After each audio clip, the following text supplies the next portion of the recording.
네, 안녕하세요. 신박사 인사드리겠습니다. 2021년 4월 13일 신박사의 장마감 복귀 방송 하도록 하겠습니다.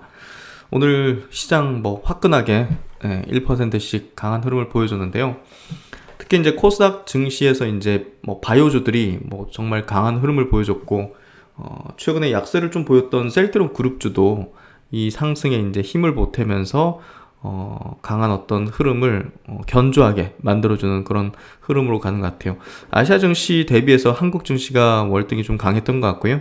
또 이제 수급 쪽으로도 외국인이 현 선물 동반해서 대량으로 좀 순매수를 해주면서 우호적인 수급까지 좀 가세를 했습니다. 코스닥도 이제 1000포인트 돌파하고 지지력을 좀 보이는 그런 흐름이기 때문에 정말 해피한 장세로 넘어갔다. 네, 이렇게 좀 이해하시면 될 것 같고, 지난 3개월여 동안 굉장히 좀 지지부진하고 어려웠던 그런 장세를 이제 벗어나는 그런 흐름으로 되는 것 같고요. 오늘은 코스피도 이제 같이 배터리 주식부터 해가지고 반도체 주식도 이제 올라주면서 강한 흐름으로 이어진 것 같아요. 특히나 이제 최근에 장세 속에서 지수를 주도하는 업종을 보면 BBIG 업종이요. 바이오, 배터리, 인터넷, 플랫폼, 게임. 그래서 게임도 신작에 대한 기대감이 붙으면서 엄청나게 급등하는 것들, 오늘 데브 시스터즈 이런 것들 급등하는 거 보시면 정말 작년에 어떤 영광이 재현된 흐름 같고요. 주도주는 죽지 않는다. 그리고 주도주가 시작과 끝을 담당한다는 이제 제 주장을 의견을 주구장창했었는데, 다시 이렇게 주도주가 지수를 또 신고가 흐름을 내주는 흐름으로 가는 것 같아요. 그리고 최근에 좀 특징적인 부분은 중소형주가 강세를 좀 보인다는 거, 중소형주 어떤 중심적인 장세가 좀 본격화하고 있다는 거, 이것도 주요한 어떤 특성인 것 같아요. 오늘은 그 IPO 종목들, 대여들 있지 않습니까? 그런 것들이 우리가 시장을 바라볼 때 향후에 시장의 어떤 고점권역에 대한 어떤 일부 시그널로서 작용할 걸로 보는데, 그 부분에 대한 리포트도 한번 보면서 시장에 대한 얘기도 한번 제가 미리 준비해야죠. 지금 좋은 상황이긴 하지만 안 좋아질 상황에 대해서도 우리가 준비를 하고 있어야겠죠. 그런 내용들도 같이 좀 얘기를 드리는 시간을 가져보도록 하겠습니다. 먼저 시간 마감부터 해도록 할게요. 코스피 지수 1% 올라서 3169포인트, 상승 종목 수가 한 100여 종목 많아서 470 종목 정도, 그리고 코스닥 지수 거진 1% 상승 1010포인트, 그래서 700 종목이 상승, 하락 종목이 이제 한 600여 종목, 상승 종목이 한 100여 종목 많았던 그런 장세였고요. 해외 증시는 어제 미국 증시는 그냥 보합 정도였어요. 나스닥, 다우, S&P 전부 약보합 정도. 그리고 일본 증시는 오늘 0.7% 상승했고, 홍콩 0.2% 약세, 현재 끝난 건 아니죠. 대만이 0.2% 양세, 상해 증시 0.4% 약세로 약보합 정도. 그래서 아시아 증시 대비해서 한국 증시가 좀 강했던 그런 장세였고요.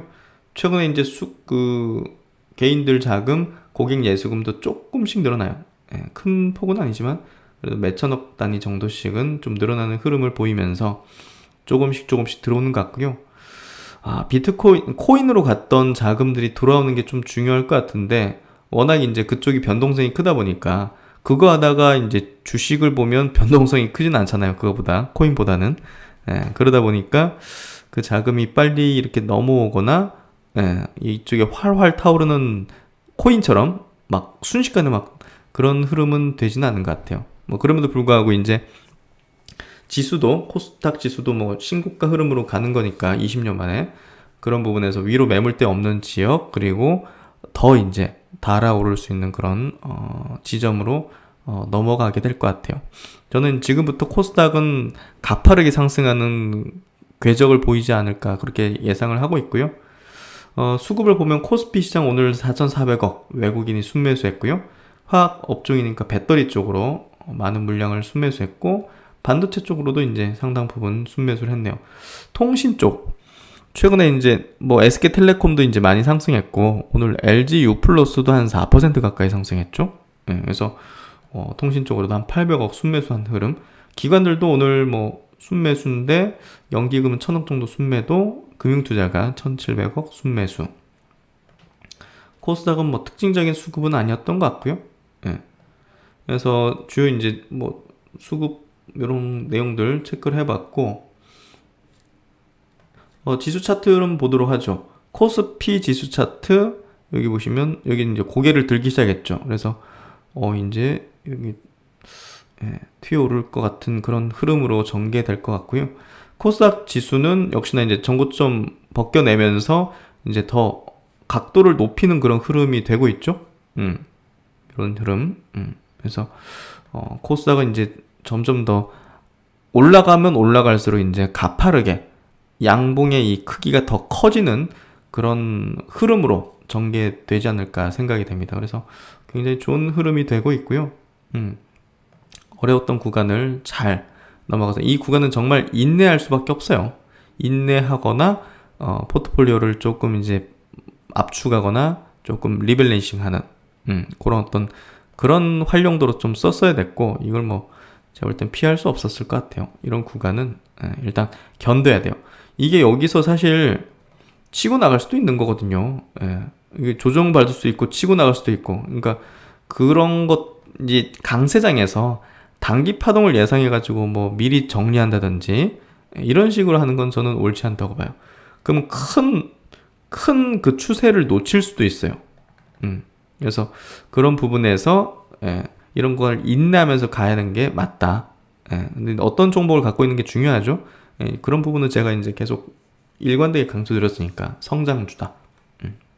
그게 끝까지다. 이번 장사 끝까지다. 이 얘기 조금 이제 중요하게 봐야 되고요. 그럼 시총 주요 종목들 한번 볼게요.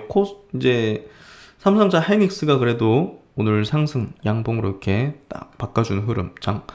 장대까지는 아니지만 그래도 이렇게 좀 올려줬고요. 네이버도 0.7% 이제 1% 가까이 상승하는 흐름을 보여줬고, 카카오가 이제 내일까지 정지이기 때문에 네이버가 조금 세게 못 움직이는, 그 가치주로 이제 움직이다 보니까 친구를 좀 잃은 듯한 그런 시세 흐름. 장중엔 좀 변동성이 굉장히 낮았어요.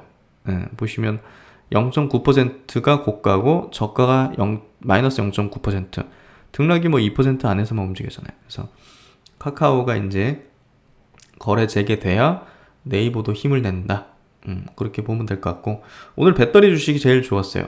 LG화학이 6%, 삼성 SDI가 이제 미국 공장 건설에 대한 보도가 되면서 5.3% 강세, SK이노베이션이 시총 14위까지 올라왔네요. 3.9% 강세.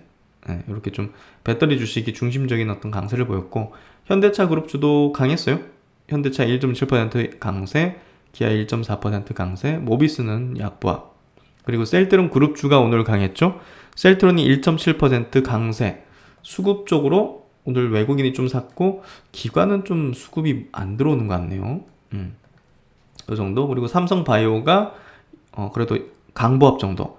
기관하고 외국인이 최근에 좀 쌍끌이로 매수하는 그런 흐름을 보여주고 있고요. 그리고 이제 LG전자도 0.6% 강세 마감했고요. 수급은 뭐 별 변동은 없네요. SK텔레콤이 오늘 두드러진 6% 강세. 통신주가 이렇게 좀 올라주는 거 좀 이제 특이한 건데, 지금 움직이는 건 통신주로서의 호재나 이런 걸로 움직이는 게 아니죠. 내일 이제 지배구조 개편을 발표를 하기 때문에 그거에 대한 기대감이고, 그건 결국은 이제 신사업에 대한 기대감, 그리고 SK하이닉스에 대한 기대감, 반도체 쪽에 대한 기대감이라 볼 수 있겠죠. 그래서 외국인이 22만 주를 순매수했는데요. 이게 프로그램 매수가 아니라 가지고 액티브하게 들어온 걸로 볼 수 있죠. 최근에 보시면 수급이 프로그램이 아닌데도 플러스가 이렇게 된다는 거는 액티브하게 들어오는 거고, 오늘 650억을 순매수했네요. 그래서 외국인이 최근에 이제 끌어올려주고 있다. 이렇게 좀 이해하면 될 것 같고요. SK도 기관이 최근에 매수하면서 이렇게 상승세 계속 이어가고 있고, 셀트론 헬스케어가 오늘 많이 올랐죠. 기관 외국인들이 쌍끌이로 순매수하면서 4.5% 강세를 보였고, NC소프트 0.8% 강세. 역시나 외국인이 다시 또 매수세 재가동하는 거 보이시죠? 기관은 계속 팔고 있고, 연기금은 계속 팔고, 외국인은 계속 사고. 오늘 이제 화장품 좋았어요. 아모레퍼시픽 기관 외국인 쌍끌이 매수하면서 중국발 매출 증가 기대감. 중국의 지금 이 고급 화장품, 프리미엄 화장품에 대한 매출이 굉장히 급속도로 증가하는 게 계속 나타나고 있어요. 그래서 아우라퍼시픽은 이게 단순히 회복을 넘어서는 어떤 성장의 부분이 있다는 이제 얘기를 좀 드렸죠. SK바이오사이언스도 최근에 상승 흐름을 타면서 이렇게 좋은 흐름이 되고 있고, 코스닥으로 넘어가서 셀트론 제약이 오늘 5% 상승했네요. 야, 세네. 오늘 기관 외국인 쌍끌로 이제 순매수하는 그런 흐름. 시젠이 1.1%. 네, 여기 이제 중장기 이평선이 있는데요. 여기 안전하게 하려면 여기서 좀 매도하는 게 맞다고 보고요. 돌파할 수도 있어요. 네, 근데 저는 장대 양봉 섰을 때부터 이제 매도 시각에 대한 의견을 드렸기 때문에 이후에는 자유롭게 선택하셔가지고 하시면 될 것 같고요. 3월달 매출이 1285억 원. 와, 어마어마하네. 이거 실적 안 주네요. 네, 실적이 안 줄어요, 이거. 쉽게 안 주는 것 같아요. 올해 사상 최고 이 실적을 내지 싶어요. 그리고 이제 카카오 게임즈도 여기 이제 신작에 대한 출시 모멘텀들이 좀 강하기 때문에 뭐 크래프톤 이제 수혜주기도 하죠. 그런 부분에서 상승 추세적인 흐름을 보이는 것 같고, 펄어비스는 요건 이제 액면 분할 때문에 거래 정지가 되어 있는 겁니다. 에코프로비엠은 오늘 뭐 보합 정도지만 뭐 추세적으로 저는 상승 추세 다시 갈 거라 보고요. HLB는 1.7% 상승, 그리고 알테오제는 약간 빠졌네요. SK 머티리얼즈 플러스로 마감했고, 오늘 반도체 장비주들은 조금 약세를 보였죠. 테스, 유진테크, 원익 IBS 모두 약간 약세. 그래서 미국에 대한 그런 부분에서 약간 좀 차익 매물 나온 것 같기도 하고요. 제넥신이 오늘 좀 많이 올랐고 6.9%, 휴젤도 6.6% 상승. 반도체 TCK 3% 상승, 반도체 쪽 또 고영이 16% 상승. 그래서 반도체, 2차전지, 게임, 그리고 바이오, 뭐 BBIG가 그냥 시장을 이끌어가는 흐름이에요. 매드팩토도 7.5% 강세, 첨보, 반도체 소재 쪽 3.5% 강세, 게임 쪽 데브시스터즈 11% 강세. 기관이 이제 가세요, 수급을. 예. 박셀바이오, 바이오 2% 강세. 그래서 지금 보시면 예, 너무나 명확하죠. BBIG가 그냥 이끄는 그런 형태가 확실하게 두드러지게 나타나고 있다는 거. 그리고 오늘 특징주 DNC 미디어, 제가 이제 얼마 전에 좀 강조를 많이 드렸던 종목인데, 어쨌든 요 이제 카카오 엔터가 미국 뭐 플랫폼 회사를 인수했고, 또 미국 뉴욕 증시 상장을 추진한다는 소식이 아무래도 이제 카카오 페이지가 또 이 DNC 미디어의 2대 주주죠. 예, 그 연결되는 부분들이 아마도 수혜주 개념으로 상승을 이뤄낸 것 같고요. 예, 이 완전 박스를 돌파했기 때문에 또 이제 강한 흐름이 좀 예상되는 그런 구도가 되는 것 같아요. 그리고 이제 이따가 좀 자세하게 보겠지만 동아기업이 4.5%, 2차전지 소재주들 계속 강한 흐름이 이어지고 있고요. 5G 쪽은 오늘 그래도 플러스예요. KMW 1.6% 플러스, RFHIC 0.8% 플러스. 그리고 LG전자는 아까 봤군요. LG이노텍 2% 강세로, 이것도 조금 있다가 이제 돌파하는 흐름이 전개되지 않을까 하는 그런 흐름인데요. 뭐 수급적으로 나쁜 건 아니고, 어쨌든 실적 대비해서 너무나 이제 저평가라는 부분이 되게 좀 부각이 되지 않을까 싶고요. 어쨌든 이번 1분기 실적 역대급으로 나올 걸로 지금 전망을 하고 있고, 그런 부분에서 실적 발표와 동시에 돌파 가능성이 충분히 있어 보여. 뭐 요거는 제 생각이니까 참고용으로 하시고, 그런 구도로 가게 되지 않을까? 그렇게 생각이 돼요. SK바이오팜 3.6%, 최근에 바닥에서 좀 언급을 드리고 분석을 해드렸는데, 바닥을 탈출하는 흐름이 전개되고 있고요. 이거 사실 이 10만원 이제 보기 어렵죠. 그렇게 좀 생각하고, 오스템 임플란트가 3% 강세로 추세적인 강세. 요 4분기에 어닝 서프라이즈 냈잖아요. 엄청난 어닝 서프라이즈. 그래서 1분기 실적에 대한 기대감도 아마 같이 부는 듯한 그런 분위기로 좀 되는 것 같고요. 오늘 녹십자가 8%니까 엄청나게 급등했네. CMO 쪽, 그리고 이제 모더나 백신을 이제 유통하는 그런 기업이잖아요. 국내 유통을 맡고 있는 녹십자 모더나 관련주로 분류됐다. 해서 그런 부분에서 움직인 것 같고요. 그래도 이제 녹십자는 올라올 때마다 이제 갖고 계신 분들이라면 매도 관점이 저는 맞다고 보고요. 그리고 이제 LG U+가 3.9% 강세로 사실 최근에 너무나 저평가되어 있는 흐름이었죠. 예, 그런 부분들 반영되면서 이제 올라가는 흐름이 되는 것 같고요.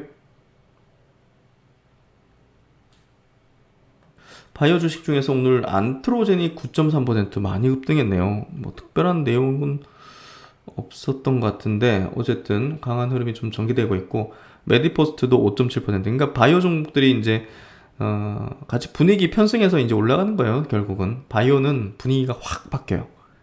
예, 좋아질 때도 그렇고 나빠질 때도. 그래서 너무 최악의 분위기가 팽배해 있을 때 사서 사람들이 좀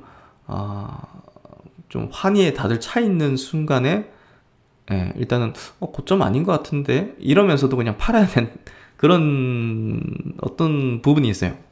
그래서 얼마 전에 제가 막 최악의 일로일 때 이때가 매수할 때다. 예, 지금은, 예, 아마 이제 굉장히 분위기 좋을 때 제가 아마 있을 수 좀 나오셔야 된다 이런 얘기를 아마 드리게 될 거예요. 그러니까 주식은 대중과 반대로 해야 돈을 버는 그런 걸 좀 이해하시죠. 셀리드가 17% 거래 정지 예고네요. 예, 와, 이건 완전히 작전인데. 예, 임상 이제 그 발표에 대한 기대감이잖아요. 예, 뭐 나온 것도 없고. 그렇죠. 그래서 그런 부분에서 어쨌든 굉장히 센 흐름을 보여주고 있고요. 최근에 이제 파마 리서치 프로덕트, 요거 이제 제품 굉장히 이제 국내에서 마케팅도 많이 하고 잘 팔린다는 얘기를 들었는데, 어쨌든 좋은 흐름이 좀 기대되니까요. 예, 전고점은 충분히 벗겨내지 않을까 하는 생각이 드네요. 그리고 이제 아이큐가 오늘 좋은 소식을 냈는데 그럼에도 불구하고 크게 급등하지는 않았어요. 5% 상승으로 출발했다가 2.4% 상승 마감했는데요. 이게 이제 도내 폐질 그 치매 패치제, 그거 이제 식약처 풋먹어가 신청을 했다. 예, 셀트론과 지금 공동으로 개발 중인 거죠. 그래서 향후에 이제 미국에서도 이제 임상에 들어갈 예정인데요. 어쨌든 요거 이제 공동 판권 계약을 체결해서 셀트론과 좀 연결되어 있는 그런 어떤 재료라고 보시면 될 것 같고, 신청해서 이제 허가가 떨어지는지 여부가 또 중요한 포인트가 되겠죠. 어쨌든 이게 임팩트가 컸으면 아이큐어가 이제 급등했을 텐데, 셀트론 그룹주도 오늘 뭐 아이큐어 관련된 요 내용 때문에 올라간 건 아닌 것 같고, 시장 전체적인 바이오 분위기, 예, 그런 수급이 셀트론 그룹주를 또 오늘 강세를 만든 걸로 보여지고요. 어쨌든 셀트론 그룹주가 움직여야 바이오 섹터가 더 세게 몰아붙일 수 있거든요. 덩치가 워낙 크잖아요. 셀트론이 42조, 헬스케어가 지금 시총이 코스닥에서 이제 1위잖아요. 예, 코스닥 1위이자 시총이 이제 20조. 예, 그렇기 때문에 셀트론 그룹주가 움직이는 게 바이오가 들썩이는데 굉장히 중요한 역할을 해준다. 이 정도 이해하면 될 것 같고요. 그래서 코스닥도 신고가, 코스피도 조만간 이제 신고가 흐름, 아주 좋은 어떤 시장 흐름이고요. 종목은 이 정도 체크해 보도록 하죠. 이번 내용 좀 중요한 내용이에요. 우리가 이제 주식시장이 이제 오늘도 이제 굉장히 좋고, 코스닥도 1000포인트를 돌파하고, 코스피도 이제 다시 또 상승세를 또 재가동하는 그런 흐름이 전개되고 있는데요. 항상 좋을 때 우리가 어떻게 시장을 빠져나올 것인가, 나중에, 예, 그리고 언제 엑시트를 할 것인가, 어떤 분위기, 어떤 조건이 맞춰질 때 나올 것인가, 요 부분도 이제 요 부분이 굉장히 중요해지죠, 앞으로는. 예, 그래서 결국은 우리가 계좌에 찍혀 있는 어떤 수익금은 이제 흘러가고 있는 그런 흐름이고, 결국은 매도를 했을 시에 이제 수익이 확정되고 우리가 이제 이렇게 돈을 벌었다 이렇게 얘기를 할 수 있는 거잖아요. 그렇기 때문에 지금 뭐 계좌에 플러스 찍혀 있고 뭐 얼마 찍혀 있고 이런 것들은 결국은 매도 버튼을 누른 순간 확정되는 거지, 그 전에는 이게 뭐 언제든 다시 또 마이너스가 될 수도 있는 거고, 이 상승장에서 제대로 빠져나오지 못하게 되면, 예, 굉장히 좀 어려워지는 구간으로 이제 빨려 들어갈 수도 있는 거거든요. 그래서 사실상 이제 엑시트 우리가 고민을 할 때 필요한 어떤 내용이 아닐까 싶고요. 한화투자증권의 이제 전략, 박승영 이제 연구원님이 쓰신 건데, 저도 항상 생각했던 거라 가지고 굉장히 공감하고, 요 내용 한번 좀, 체크 한번 해드릴게요. 너무 이제 빅 IPO가 이제 많은 거를 얘기를 하는데요. 최근에 이제 SK 바이오사이언스가 주식시장에 상장했는데, 시총이 10조죠.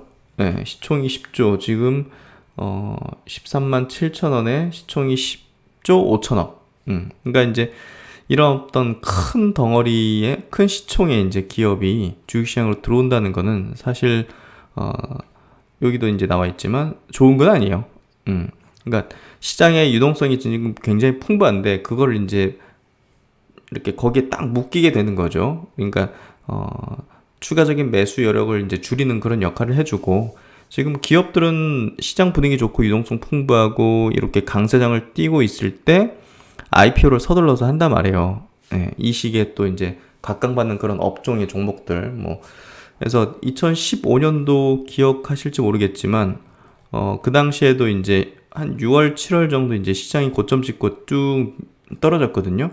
근데 이제 연초부터 해가지고 화장품, 바이오 뭐 이런 회사들이 상장이 줄을 이었어요. 엄청나게 많았죠 당시에. 장외에서도 막 주식 가격이 막 폭등했었어요 당시에. 바이오 주식들, 뭐 화장품 관련된 막 주식들이 장에서도 막 폭등을 해가지고, 뭐 그 당시에 뭐 네이처 리퍼블릭 막 이런 것들 막 나중에 망가졌지만 막 급등하고, 휴젤 같은 것도 그때 상장 전에 비상장이었는데 막 급등하고 막 이랬었단 말이에요. 그러니까 이제 시중의 유동성 자금들이 장외 시장으로도 가고 벤처 캐피탈 쪽으로도 나가고 IPO 한다 해가지고 공모주 쪽으로도 가고 하면서 자금이 이제 이렇게 분산되고, 이게 결국은 뭡니까? 시장의 어떤 고점권역을 만드는 그런 역할을 해줬어요. 그게 수급의 어떤 원리인데, 지금 IPO 예정인 종목들이 올해 이제 굉장히 많죠. 뭐 카카오 관련 계열사들, 카카오페이, 카카오뱅크, 카카오페이지 뭐 많잖아요. 그게 뭐 수조원에서 수십조 되는 어떤 규모기 때문에 시중 유동성을 빨아들일 것이고, 그게 이제 어느 정도는 좀 그 시장 강세의 힘을 약화시키게 될 겁니다. 무거워진다는 거죠. 뭐 크래프톤 이런 거는 뭐 20조, 30조 왔다 갔다 한다고 하잖아요. 그래서 그리고 SKIET, 요것도 당연히 이제 상장을 하게 될 것이고, 이런 것들이 이제 전반적으로 시장에 좋은 시그널은 아니라는 걸 좀 이해할 필요가 있습니다. 시장에 막 언론들이 막 이런 것들 막 뉴스를 많이 쓰긴 하지만, 시장의 어떤 고점권역을 만드는 역할을 해준다는 걸 이해할 필요가 있고요. 여기 이제 내용 한번 보죠. 유수의 비상장 기업들이 IPO를 서두르고 있다. 빅 IPO가 주식시장에 미칠 영향을 점검해 볼 필요가 있다. 해서 21년 빅 IPO 주식시장의 주요 동인 해서 IPO에 대한 관심이 커지고 있는 가운데 올해에는 특히 대형 IPO들이 다수 예정돼 있어 주식시장에 미칠 영향을 점검해 볼 필요가 있다. 올해 들어 상장한 기업들 그리고 상장할 기업들의 시가총액을 합쳐보면 100조 원을 상회합니다. 어마어마하죠. 이는 주식시장 전체 시가총액의 4.5%를 웃도는 것으로 2000년대 중반 이후 최고를 기록할 전망이다. IPO의 증가는 주식시장 전반에 좋은 시그널은 아니다. 경험적으로 IPO의 화랑은 주식시장의 과도한 낙관을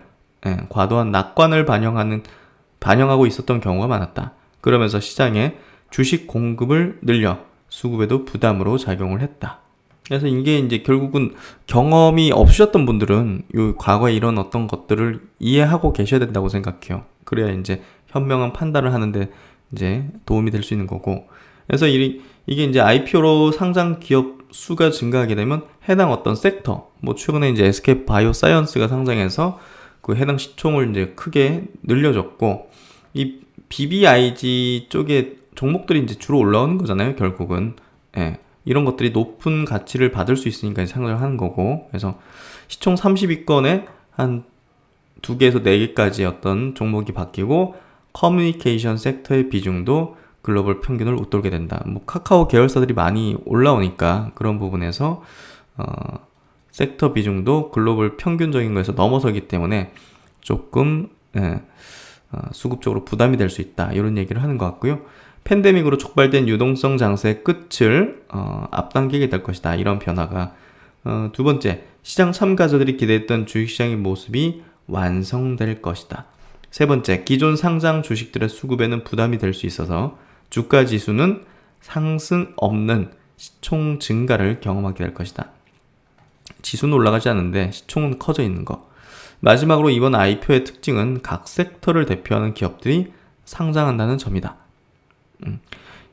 이번 IPO 사이클에서 섹터 주도주가 교체될 가능성이 있다. 섹터 간 교체보다 섹터 내 종목 교체에 주력해야 할 것이다. 그러니까 SKIT가 상장하면 소재 업체단에서 막 대장주 쪽으로 이제 가겠죠. 그러니까 그런 거에서 섹터 내에서 종목 교체를 좀 해볼 필요가 있다. 이런 이제 의견을 한 거예요. 그래서 이제 올해 들어서 25개의 기업이 주식시장 상장을 했고, 그중 이제 시총 1조 원 상회하는 기업만 5개. SK 바이오사이언스 시총은 지금 총 10조 원. 그래서 시총 순위는 지금 현재 33위 정도 하고 있습니다. 올해는 특히 대형 IPO가 다수 예정되어 있는데요. 카카오뱅크, 카카오페이, 카카오페이지, 크래프톤, SKIT 등의 상장이 예정되어 있고, 비상장에서의 추정 시가총액이 1조 원을 웃도는 기업만 8개입니다. 이들의 시가총액을 합하면 85조 원에 달합니다. 그래서 비상장 지금 뭐 크래프톤 이런 것들 찍어보면 오, 이렇게 커? 카카오뱅크 비상장 가격 찍어보고 주식수 곱해보면 야, 우리나라 은행 1등 기업인데 이렇게 되거든요. 그래서 올해 상장한 25개 기업의 시총 합계가 21조 원 정도. 그리고 앞으로 상장할 8개 기업을 합치면 100조 원. 어마어마한 규모의 유동성이 여기 빨려 들어가는 거죠.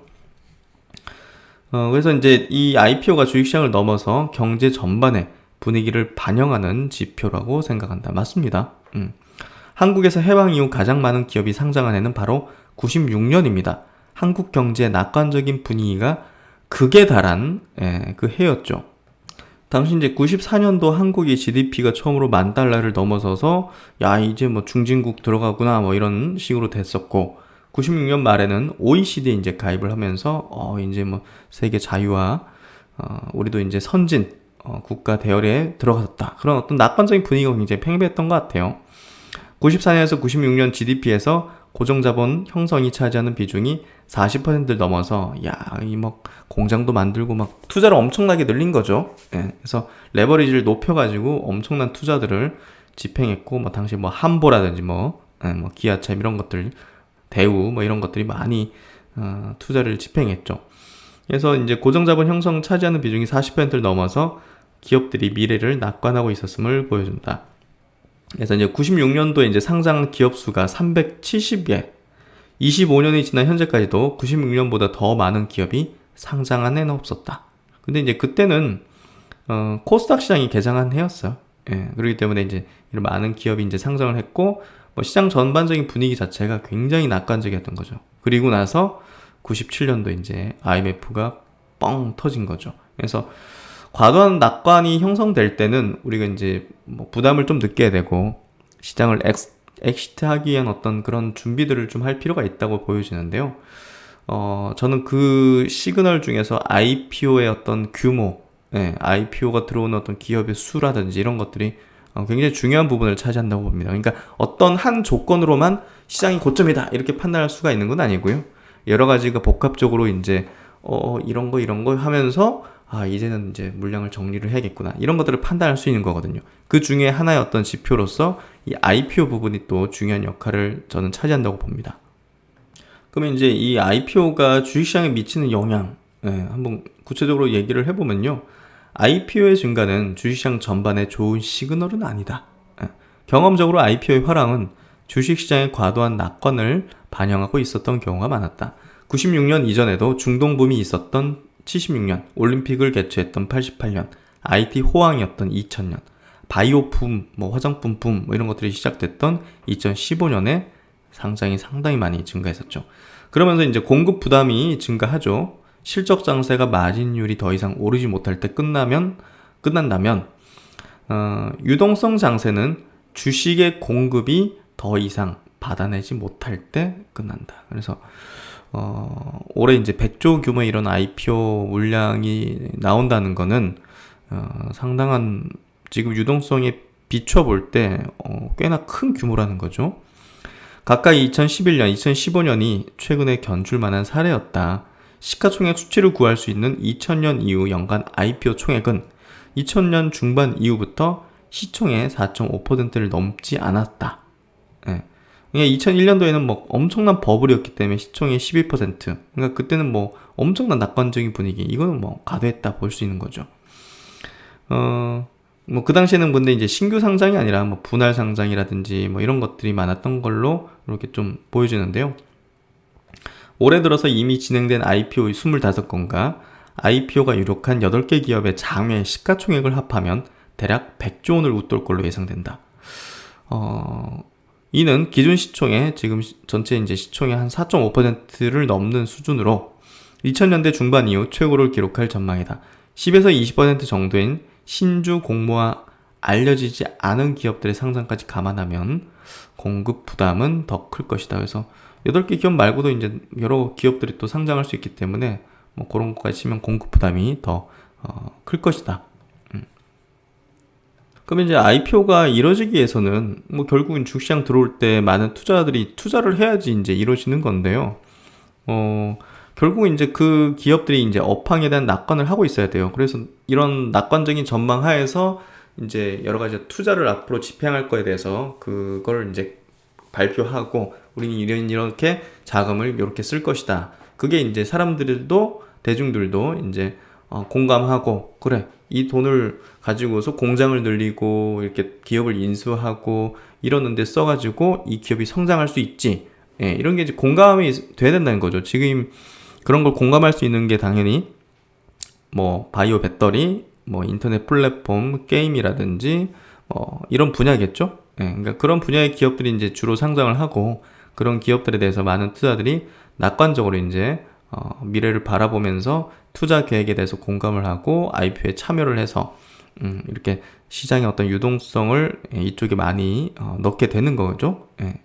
그래서 이제 IPO는 당시에 성장 산업에서 이루어지는 경향이 있다. 성장이 기대돼야 높은 밸류에이션을 받을 수 있기 때문이다. 올해 IPO를 했거나 예정돼 있는 대표적인 기업으로는 SKIT 배터리 분리막, SK바이오사이언스 이제 CMO 쪽이죠.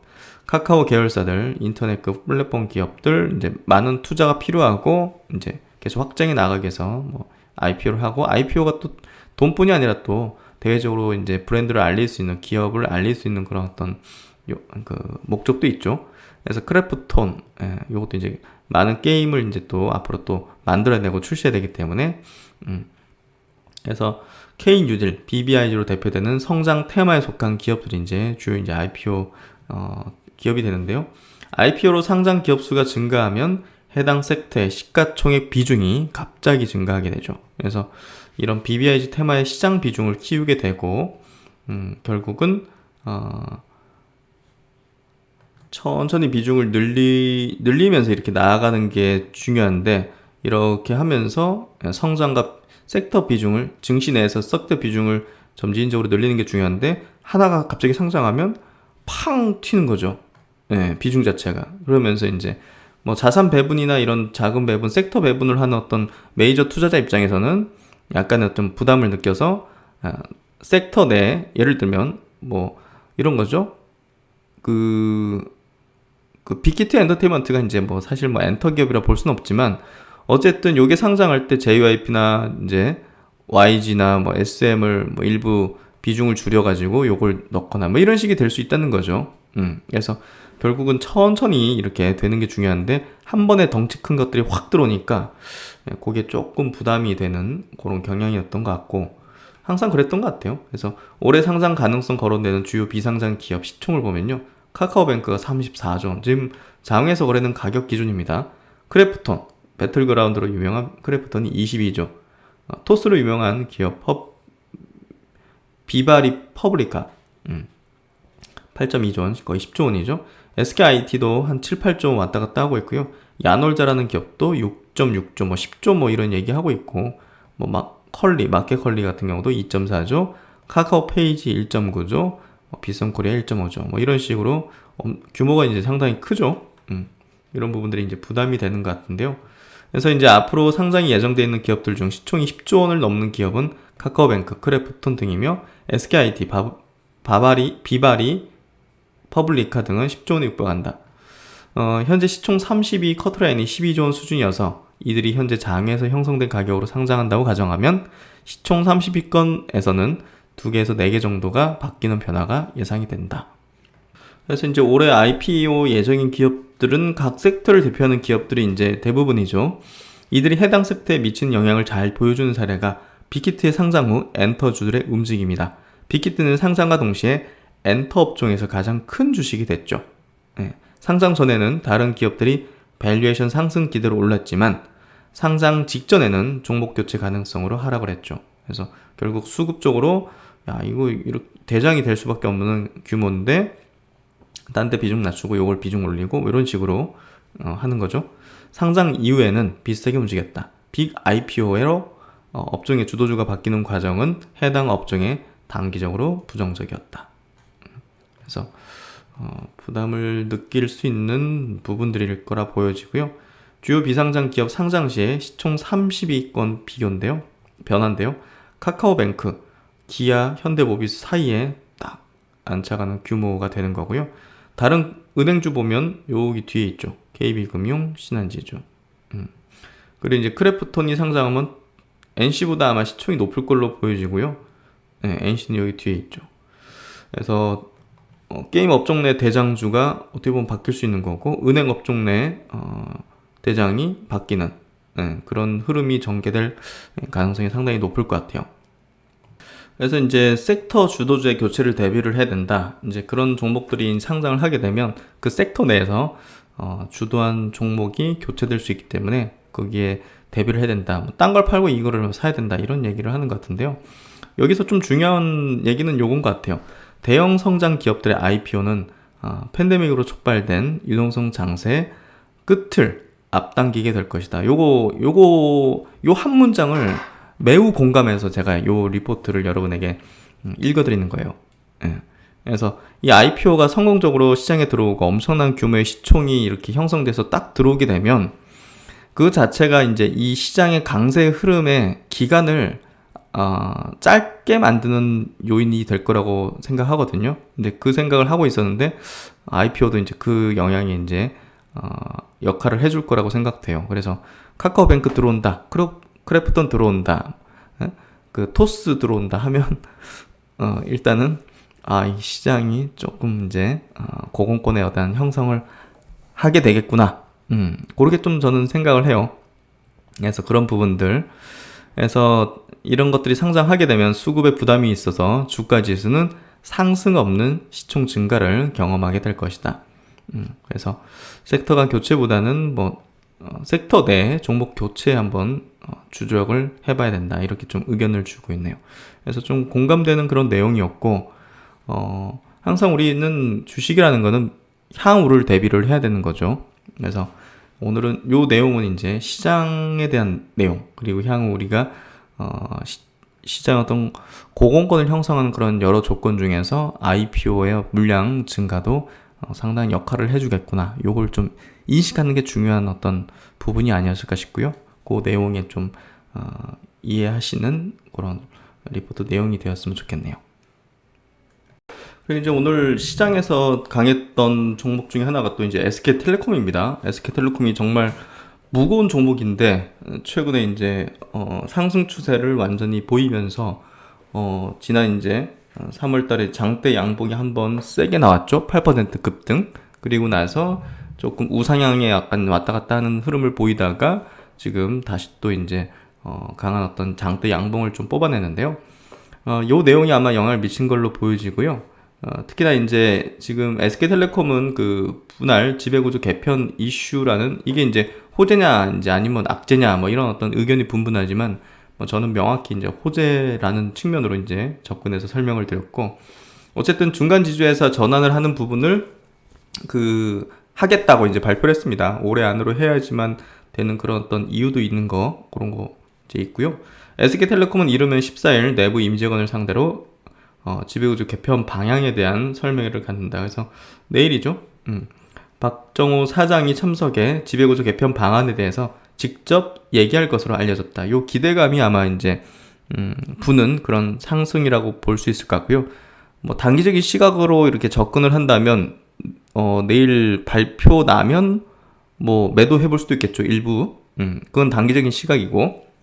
근데 저는 이제 전략상 처음부터 분석을 해드린 게 이거 이제 쪼개져서 나중에 이제 중간 지수에서로 이렇게 올라오게 되면 분할 전보다 시총은 늘어날 것이다는 얘기를 들었습니다. 그래서 요 이벤트 하에서 쪼개지기 전에 매도하는 건 단기적인 시각에서 매도할 수도 있어요. 예. 제가 단기적인 측면으로 접근했다면 그럴 수도 있겠지만 저는 그거보다는 쪼개지고 나서 시총이 합산 시총이 올라가는 거에 대한 뭐랄까요, 시나리오를 가지고 접근하는 게 조금 더 낫지 않을까 이렇게 좀 말씀을 드리고요. 어쨌든 지주에서 전하는 SK텔레콤을 인적 분할해서 이동통신 사업하고 투자회사로 분리하는 방식이 될 게 유력해 보여요. 그래서 현재 이제 SK텔레콤 지분 구조는 지주회사 SK, 그 밑에 이제 SK텔레콤, SK텔레콤이 뭐 하이닉스 11번가 SK브로드밴드 뭐 여러 신사업들을 이제 이렇게 자회사로 끼고 있죠.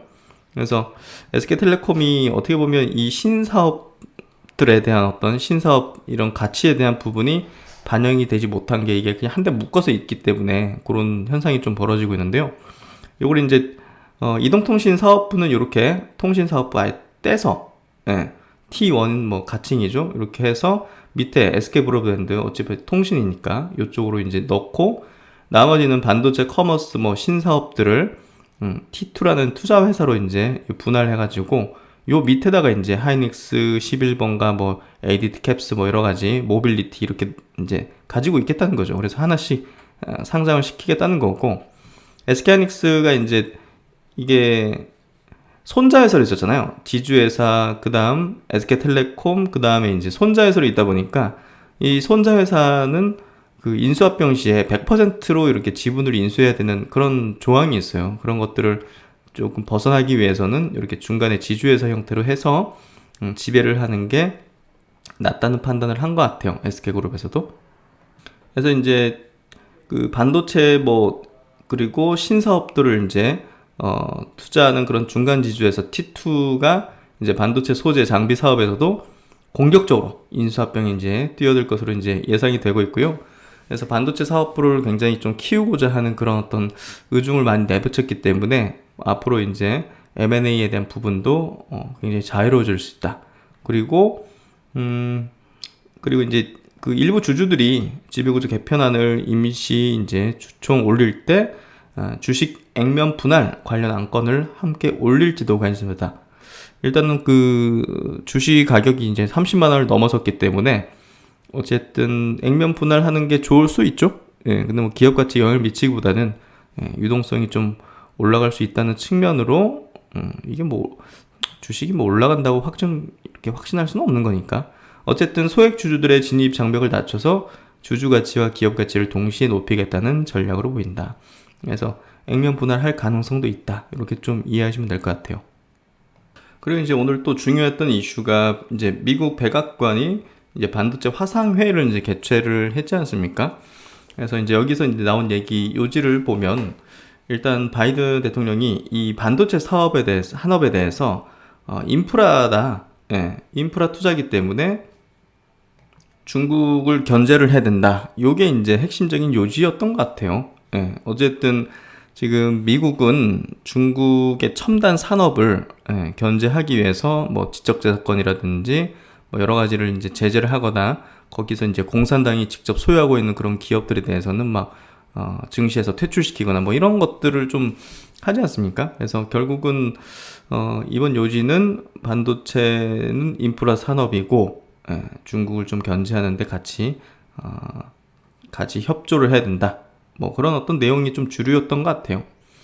그래서 바이든 대통령 회의에서 반도체 웨이퍼를 들어보인 뒤 내가 여기 가진 칩, 이 웨이퍼, 배터리, 광대역이 이 모든 것은 인프라라고 규정했다. 반도체 문제를 단순한 칩 수급난으로 접근하는 것이 아니라 국가의 기초 인프라라는 관점에서 바라보고 있다는 의중을 드러낸 것이다. 특히 반도체 굴기를 내세워 정부의 강력한 지원 속에 반도체 기술을 성장시키고 세계시장 점유율을 높여온 중국에 대한 강한 견제 심리를 숨기지 않았다. 그래서 이제 뭐 구체적인 어떤 내용이라든지 투자 규모, 어떤 기업이 뭐 이렇게 투자할 것이고 뭐 이런 것들은 나오지 않았기 때문에 오늘은 뭐 그렇게 강한 어떤 반도체 종목들의 시세가 나오지는 않았던 것 같고요.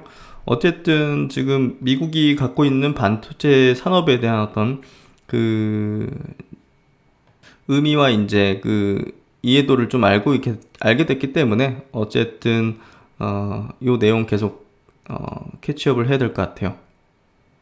그래서 이제 미국의 중국에 대한 견제가 이게 우리나라 이제 반도체 관련 기업들에 뭐 안 좋을 수 있다 이런 어떤 의견도 있어요. 이 기사를 보면요, 익명을 요구한 정부 관계자는 앞서 미국은 특정 중국 기업을 블랙리스트에 올리고 이들이 첨단 반도체 장비 부품을 공급받지 못하는 제재를 주로 펼쳤으나 첨단 반도체 장비의 중국 수출을 전면 제한할 경우 한국 기업의 중국 공장이 제재 대상이 될 가능성을 배제할 수가 없다. 그래서 뭐 정부 관계자가 이런 얘기를 했다고 하는데 어쨌든 뭐 그럴 수도 있는 거죠, 사실. 뭐 지금 미국의 어떤 행보나 이제 제재 패턴들을 보면 어느 정도 그런 것들도 가능할 수 있는 뭐 가능성은 분명히 있는 것 같아요. 그러니까 국내 반도체 소재 장비 업체들에게 악재가 될 수도 있는 부분이라는 거죠. 그래서 삼성전자와 SK하이닉스 등 한국 기업들은 미국의 제재 강화 기조에 따라서 향후 중국 사업장 추가 투자도 불투명한 형국이다. 그래서 한국 기업이 중국의 반도체 공장에 막 투자 늘리고 막 이런 것들이 미국의 제재 강화 기조에 따라서 좀 어려울 수 있다, 불투명하다는 그런 얘기를 하는 거고요. 삼성전자는 중국 정부로부터 추가 투자 요구도 받는 것으로 알려졌다. SK하이닉스는 자회사 SK하이닉스 시스템 IC와 중국 자본 우시산업 집단의 합작으로 파운드리 사업도 시작했는데 미국 제재가 본격화하면 공장을 첨단화하는데 제한을 받을 가능성이 있다. 반도체 업계 한 관계자는 삼성자 SK하이닉스 경영진은 중국 제재의 불똥이 어디로 튈지 몰라 답답해하면서 상황을 예의주시하는 것으로 안다. 특히 국내 반도체 업계는 국내 반도체 소재 부품 장비 기업들의 중국 사업도 타격을 받을 가능성이 있다고 본다. 이들은 주로 삼성전자와 SK하이닉스 중국 공장에 제품을 공급한다. 그래서 이게 결국은 미국과 중국 사이의 어떤 패권, 또 틈바구니에서 한국 반도체 산업, 이제 한국 반도체가 중국이냐 미국이냐를 또 선택해야 되는 이런 어떤 또 어려운 어떤 부분에 들어갈 수도 있는데 뭐 다만 이제 반도체 공급난이 이렇게 심한데 뭐 어떻게 이걸 제재 칼날을 여기 삼성자 하이닉스에 댈 수 있느냐, 이런 의견도 있거든요. 그래서 중국 내 공장에까지 들이대기는 어려울 수 있다는 시각도 있다. 그래서 뭐 어떤 쪽에 생각을 좀 둬야 될지, 이럴 경우 어떤 판단을 한 게 옳은 걸까요? 현명한 걸까요? 사실상 지금은 뭐 이거는 사실상 노이즈라고 볼 수 있어요. 뭐 추후에 이제 이게 뭐 부각되고 커지고 진짜 뭐 현실화되고 막 이럴 수도 있겠지만 어쨌든 반도체에 대한 지금 엄청난 쇼티지는 내년 말까지도 이어질 가능성이 높고, 또 지금 미국 내에서도 그 반도체 공장을 이제 만든다는 그런 엄청난 투자를 집행한다고 선언을 했기 때문에 그리고 이제 거기에 삼성전자라든지 하이닉스가 또 어느 정도의 어떤 입지를 가질 가능성이 높기 때문에 큰 물결을 보는 게 저는 가장 옳은 것 같더라고요. 그동안 투자를 해보면서.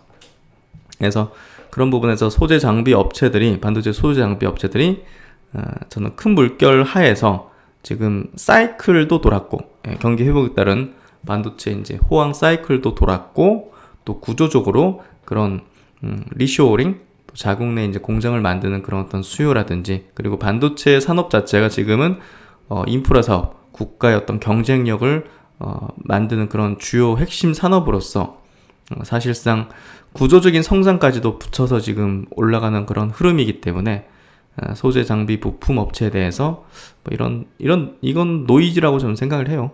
그래서 투자 전략에 크게 우려까지 가질 필요는 없을 것 같다. 이렇게 좀 의견을 드리도록 할게요. 그 다음은 삼성 SDI 리포트 하나 좀 보도록 할게요. 오늘 이제 배터리 기업들이 3사 모두 뭐 LG와 SK 이노베이션 모두 이제 급등을 하고 소재단의 업체들도 이제 상당히 좋은 어떤 흐름을 보여줬는데요. 어제 이제 장 끝나고 나서 삼성 SDI의 호재가 막 터졌어요. 그래서 야 이거 뭐지 할 정도의 호재 가지고 있다가 갑자기 터트린 건가? 뭐 꽁쳐 놓다가 터트렸는가? 뭐 이런 어떤 느낌이 들었는데 어쨌든 그거에 대해서 한번 체크를 해볼게요. 삼성 SDI 하루 사이 두 가지 호재가 나왔다 해서 일단 첫 번째는 현대차의 전기차용 배터리 첫 공급할 전망이다. 어쨌든 일단 하이브리드카 7종에 탑재될 차세대 원통용 배터리 개발에 이제 같이 착수를 했다.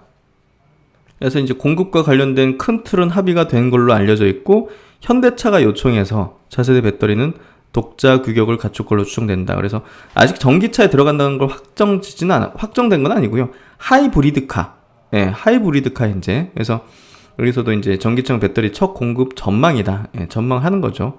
이게 이제 전기차 쪽으로도 공급할 수 있는 그런 연결될 걸로 뭐 예상을 해볼 수 있다. 이런 어떤 방향으로 어떻게 보면 주가의 흐름도 좀 그렇게 좀 분위기가 된 것 같고요. 지난 2월 달에 삼성 SI가 이제 현대차 EGMP 쪽에 배터리 공급 3차 입찰에서 탈락했죠. 당시에 이제 SK 이노베이션하고 CATL이 이제 됐는데 어쨌든 삼성 SI가 이렇게 좀 거래를 트기 시작한다는 거, 개발 같이 트기 시작한다는 거는 추후에 이제 전기차용으로도 공급할 가능성이 상당히 높을 것 같고요. SDI의 주력 품목이 일단은 각형 배터리, 요거 공급으로 이어지게 되면 삼성 SDI 수혜 강도는 더욱 확대될 걸로 전망된다. 그래서 현대차 그룹이 뭐 작은 기업도 아니고 전기차 시장에서는 지금 뭐 3위권을 다투는 기업이기 때문에 뭐 여기에 공급을 하게 된다는 거는 굉장히 큰 수혜 기대감을 볼 수 있는 거죠. 그리고 이제 요것보다 더 컸던 기사는 요거죠. 25년까지 미국 배터리 공장 건립 예상이다. 그래서 삼성 SI가 이제 조만 머지않아서 임박했을 거다 발표가 그 얘기를 들었는데 언론 보도로서 공식적인 건 아니고 언론 보도로서 22년 착공해서 25년 중순 완공하는 방안을 검토하고 있다. 그래서 어디다 만들지는 아직 결정짓지 않아 가지고요. 결국은 이제 미국에 있는 많은 자동차 공장들이 있을 거 아닙니까? 뭐 GM, 포드, 뭐 도요타, 뭐 현대차. 그러니까 그 중에서 이제 선택을 해야 되겠죠. 그거를 이제 지금 알아보고 있는 그런 과정인 것 같고요. 그래서 이제 미국 요 위치도를 좀 보면요. 그러니까 지금 미시간 요쪽에 포드와 크라이슬러 이제 공장이 있는데 여기에 지금 삼성 SDI의 배터리 팩 조립 공장이 있어요. 배터리 뭐 만드는 수직 계열해야 되는 그게 아니라 그냥 이제 조립만 하는. 뭐 그래서 그게 있는데 미시간에다 만드는 게 더 효율적으로 좋지 않겠느냐 뭐 이런 어떤 의견들이 조금 더 기울어지는 것 같은데요. 아직 확정된 건 아니니까. 그리고 밑에 요 지역이 선벨트 지역이라고 뭐 텍사스, 미시시피, 뭐 테네시, 사우스캐롤라이나 여기 조지아도 있고 엘라베마 여기 이제 현대차. 그래서 여기다가도 만드는 게 요 자동차 메이커들이 많이 있으니까 공장이 많이 있으니까 좋지 않겠느냐. 그래서 두 가지 이제 방안을 두고 이제 논의를 하고 있는 것 같은데요. 이쪽으로 많이 기울어져 있는 것 같아요. 이쪽으로. 그래서 이제 KB증권 리포트를 좀 더 보면요. 이 KB증권에서는 후보지 가운데 미시간과 선벨트 후보지 가운데 선벨트 지역의 경쟁력이 더 높은 걸로 판단된다 합니다. 그 이유에 대한 얘기를 한번 보도록 하죠. 첫 번째, 미시간주는 삼성 SDI의 배터리 고객사 중 하나인 포드의 자동차 공장 소재지이며 배터리 조립 공정의 마지막 단계인 팩 단계를 담당하는 삼성 SDI 공장이 위치하고 있다. 기존 공장을 중심으로 사업 확장을 추진할 수 있는 점은 장점이지만 주요 고객사들의 자동차 생산 거점과 물리적 거리가 크다는 단점이 있다. 반면에 이제 선벨트 지역에는 현재 현대차, 기아차, GM, BMW, 벤츠 등 다양한 업체들의 자동차 공장이 밀집해 있으며 테슬라 또한 텍사스 오스틴 신규 공장을 연내 완공할 것으로 알려졌다. 전기차 배터리 핵심 고객인 BMW와 원통용 배터리의 잠재적인 수요처인 요 테슬라의 존재로 인해서 선벨트 지역이 삼성 SDI의 전략적 요충지 역할을 수행할 것으로 전망되며, 이에 따른 삼성 SDI의 배터리 실질 확대가 기대가 된다 해서 선벨트 쪽도 상당히 좋은 대안이네요. 그래서 어디 지역을 할지는 뭐 모르지만 어쨌든 굉장히 좋은 소식이 나왔다, 이렇게 좀 보면 될 것 같고요. 그리고 이제 삼성 SDI가 또 이제 미국 전기차 스타트업인 리비안에 배터리 공급을 한다는 소식이 나왔는데요. 요 기업이 보니까 이제 제2의 테슬라라고 좀 불리는 그런 기업이더라고요. 그 아마존, 포드 뭐 이런 데서 지원을 받아가지고 이렇게 또 이제 운영되는 그런 기업인 것 같고요. 설립한 지는 꽤 됐네요. 2009년 창업해서 일단은 유럽 기업으로부터 이제 자금을 조달해서 상당히 좀 기대를 모으고 있는 그런 기업인 것 같고요. 어쨌든 뭐 좋은 소식이죠. 당장 뭐 얼마나 공급하고 뭐 이런 거 나올 수는 없겠지만, 어쨌든 뭐 삼성 SDI도 배터리 공급을 위해 협력 중이다 이러면서 어쨌든 요게 이제 또 추후에 이제 출시될 거 아닙니까, 차량이? 네. 그래서 코로나로 이제 출시일이 좀 연기되는데 올해로 어쨌든 여기 이제 출시가 되고 하면 상당한 또 이제 기대를 삼성 SDI가 받을 가능성이 높겠죠. 뭐 그게 또 좋은 반응을 소비자한테 얻는다면 대규모 이제 공급 계약까지 맺을 수 있는 뭐 그런 부분이 될 수 있기 때문에 이것도 한번 주목해 볼 필요가 있을 것 같아요. 그리고 이제 오늘 그 배터리 종목 중에서 그 동아 기업이 또 상당히 또 상승을 좀 보여주는데요. 어제 이어서 이제 오늘도 4% 넘는 이제 상승을 보여줬는데요. 1분기 실적이 나오기 전인데 일단 컨센을 상회할 걸로 36% 상회할 걸로 전망이 되고 있고요. 배터리 분야 전해액을 만드는 회사죠. 배터리 전해액 분야가 BEP 손익 분기점을 넘어설 걸로 좀 예상이 되고 있다는 거. 이게 좀 중요한 포인트고요. 어쨌든 목재 부분의 영업이익은 올해 이제 1000억 정도, 내년에는 1200억 정도. 목재 부분도 좋아요. 지금 뭐 리모델링이라든지 가구 같은 수요들이 좀 높아지면서 뭐 리모델링 관련주들이 주가도 좋잖아요. 예, 그런 부분이 동아기업의 목재 부분 실적도 좋게 만드는 것 같은데, 뭐 지금 시총 자체가 뭐 1조 2천억 정도? 예, 그렇기 때문에 사실상 뭐 퍼 한 10배? 10배 수준만 주더라도 뭐 배터리 사업 보면 전액 사업 가치가 뭐 반영이 안 됐다고 볼 수 있는 거잖아요. 그런 부분으로 따져본다면 사실상 동아기업의 업사이드는 상당히 높을 수 있다. 그렇게 생각이 되고요. 그런 부분에서 이제 최근에 이제 SK이노베이션과 LG의 이제 소송 합의 소식은 이 동아기업이 또 조지아 공장을 이렇게 또 만들 예정이기 때문에 2022년 말 가동 예정인 SK이노베이션 조지아 2공장, 여기 이제 전액 공급을 위한 현지 증설 계획도 다시 추진된다. 그래서 기존 고객이 이제 삼성 SDI가 이제 주 고객이고요. 그리고 이제 SK이노베이션, 그리고 탑 티어급의 신규 고객 확보도 예상된다. 아마 LG 쪽 되지 않을까 싶은데요. LG, 파나소닉 뭐 이쪽. 동아기업에게 21년은 LNF의 2020년과 유사하다. 당장의 2차전지 실적은 두드러지지 않으나 22년, 23년 실적을 결정지을 중요한 밑거름이 다져지기 때문이다. 그래서 이제 실적은 요때 아마 폭발적으로 나올 수 있을 것 같은데, 그걸 미리 이제 주가는 당겨가지고 이제 반영시키잖아요. 그런 부분에서 올해 21년이 아마 그걸 당겨가지고 뭐 공장 요거 이제 설립 뭐 확정 뭐 이런 식이 막 나오게 된다면 결국은 이 기업의 완전 밸류를 높여주는 그런 어떤 본격적인 구간에 돌입할 것 같고요. 실적을 당겨오는 그런 흐름이 전개되지 않을까 생각이 됩니다. 어쨌든 지금 시가총액의 이제 2차전지 소재 부분은 거의 반영이 안 돼 있다는 걸까 제가 볼 때는 중요한 포인트라고 생각이 되고요. 뭐 올해 예상되는 실적 대비해서도 퍼 수준 자체 21배로 사실상 다른 소재 업체에 비해서 밸류가 상당히 낮은 수준이기 때문에 그런 부분을 본다면 우호적인 어떤 시각을 여전히 가질 필요가 있지 않을까, 이렇게 좀 생각되는 동아 기업입니다. 네, 이렇게 오늘 장도 마감을 해보는데요.